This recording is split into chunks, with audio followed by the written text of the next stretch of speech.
province of Oriental Mindoro is probably best known for Puerto Galera, which has a wonderful natural harbor and it's world famous for its coral reefs and plentiful dive site.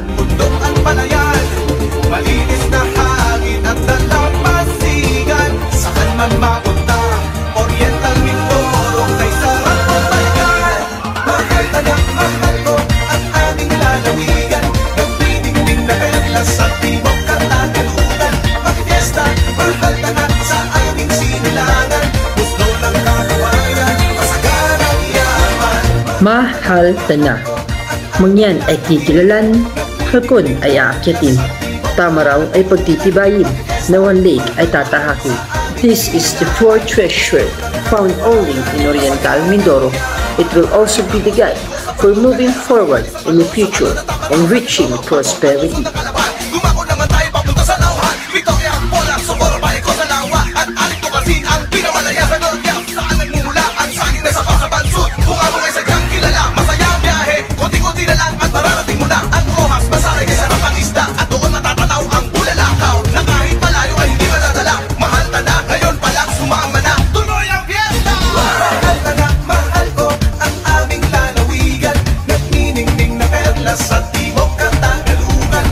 Once again, Noel De Los Santos, Ginoong Pilipinas 2024, Oriental Mindoro.